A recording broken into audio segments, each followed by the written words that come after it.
Welcome back everyone. Time to take a look at another one of these OnePlus phones that I used to love, and nowadays they're probably not the best iPhones I'd recommend anymore, but they used to be a really good iPhone, and the OnePlus 7T Pro was one of my favorite phones. Probably the 7 Pro was more important in my opinion, but the 7T Pro was still a really good upgrade for sure, and this was, I think, peak OnePlus.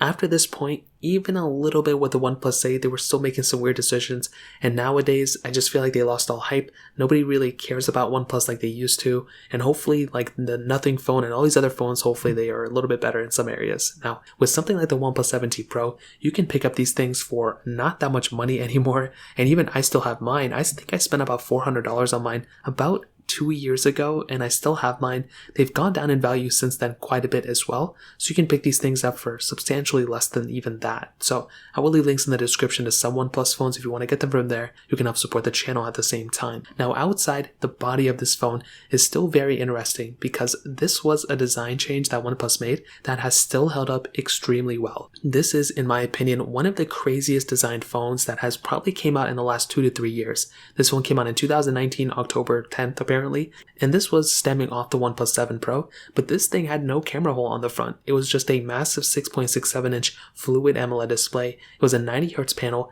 and even now this panel is still pretty good. It's 1440p. I think the panel itself is really good. It curves on the sides. I don't think they tuned the display to its full capability, but it's still a really good panel. The camera popped off on the top, which I liked at first, but now I actually don't like it at all. I think it is kind of a weird design change, mostly because something like the OnePlus 7T Pro, that camera can just have, it's a hardware change. You're going to have to just basically depend on that camera popping up all the time, and I didn't really like that. They've since moved away from it, but I feel like if they put it under the display, that would have been perfect, but still totally cool. Now on the bottom, we do have a USB Type-C port, which is awesome, and on the sides, we do have a glass back on it. Now this was something that was really cool because most of the OnePlus phones that I've had, they were, they felt premium. I don't know the best way to describe it. They felt premium, but I just kind of felt like they were just kind of one step behind.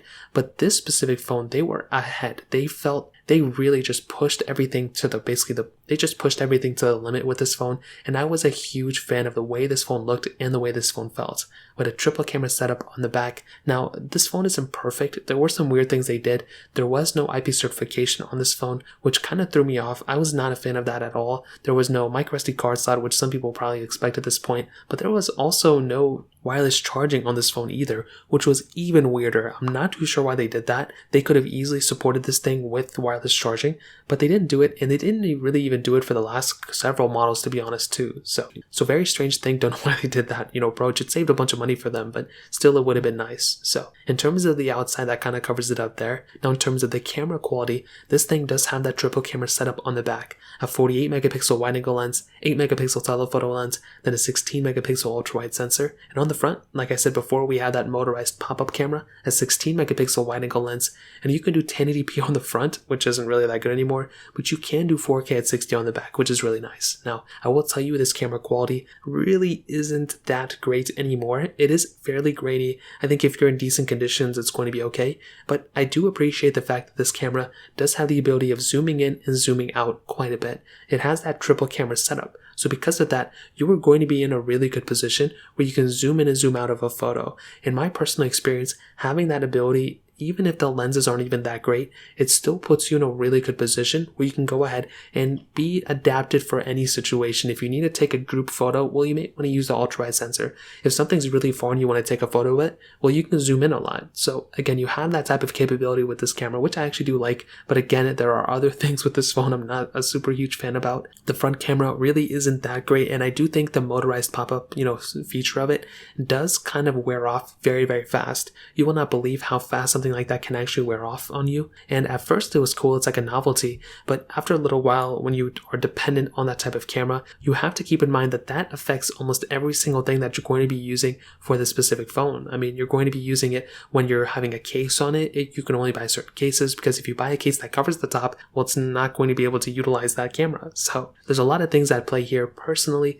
I think the camera's okay in 2022, but it really wasn't even that great when it first came out. So that covers it up there. Now, software wise, this was probably the best feature of this phone when it first came out. But since then, I don't even think this thing's still supported with software, to be honest. But if it is, it's really not going to be getting that full-on Auction OS experience that we've been getting before. I do like this phone though in some areas because you can custom ROM it. And if you're lucky enough to get something that maybe is still on Android 10 or 11, where you may be getting a little bit of a better experience, but those versions of Android are now considered kind of old now. We're on Android 12, we're on Android 13, in terms of developer beta. So I will still tell you, with something like the OnePlus 7T Pro, it really just doesn't make too much sense to buy this phone even in a software standpoint, and this was its cream of the crop. This was the best feature of OnePlus phones not too long ago. When you went and you bought something like a OnePlus 7T Pro or OnePlus 7 Pro, even a OnePlus 5 or OnePlus 3, the software was the thing people were buying this phone, and that's what they originated in the original OnePlus One. That was a team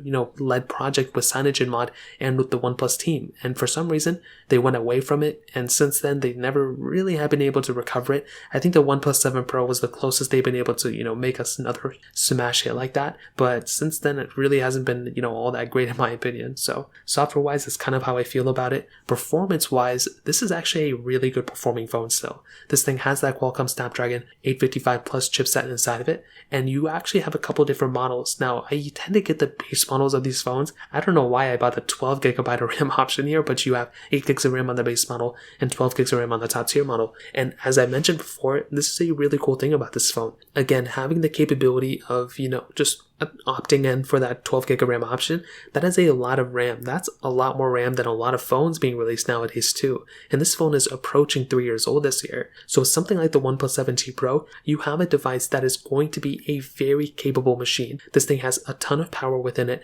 And I do think with something like the 7T Pro, this device isn't, here today, gone tomorrow in terms of performance. The performance of this phone is going to be lasting for a long time still, even though we're approaching the third year. I think for the next 3 years, this phone's still going to be a pretty good performing phone. It just so happens that phones nowadays are becoming much, much faster, and they're depending on things outside of speed to kind of, make them appear faster. Things like 120 hertz. That's a big thing that some people may be forgetting, but this phone has a 90 hertz panel, which is nice, but it's always nice to have 120 hertz. We're probably going to go even past that very soon, once the 120 hertz becomes mainstream. So I do think with something like the OnePlus 7T Pro, performance is still there. Even though this phone is a couple years old now, it does not seem like a slow phone in my opinion. So in terms of performance, thumbs up for me for sure. Now battery life and battery size wise, this thing has a pretty big size battery, 4085 mAh battery. Now these phones, if you're using them quite a bit, they have gone down in value in terms of the health. So the battery health may not be what it used to be, but still okay, is totally okay. I will tell you though, if you are able to get something newer, that may be a better option. This thing does not have wireless charging or reverse wireless charging either, which are very important features to have nowadays, and this phone doesn't have it, which is very sad. So that kind of covers that up in the battery standpoint as well. And to kind of sum up this video, I'll definitely tell you, with something like the OnePlus 7T Pro, this phone is a very interesting device. It started off so good, but now it's in a position where its number one feature why I would recommend people to buy it with, specifically the software, it really doesn't stand on its own anymore in that standpoint. I think the body is still fairly nice. I think the screen is still pretty good. I think the performance of this phone is still pretty good as well. But we're in a position now where we're going to have to get things on a phone beyond than just the software support right now, because the software on this phone is one of its biggest downsides right now. A lot of people are not, excited about the future of OnePlus, just like I'm not really excited about the future of OnePlus either. And that's kind of a sad thing. So I will definitely tell you the 7T Pro is a good phone, but it just doesn't really have any flagship features that we have nowadays. I mean, no 4K on the front, no 8K, no 120 hertz, but we still have 90 hertz, which is nice. No IP certification and no wireless charging. I mean, those are basic features we have nowadays. So in terms of that kind of covers it. If you have any other questions or anything like that, let me know in the comment section below. Hit the like button, that would mean so much, but definitely hit that subscribe button. More importantly than everything else, I love every single one of you guys. Hopefully I'll catch you guys in the next video. Peace out till then.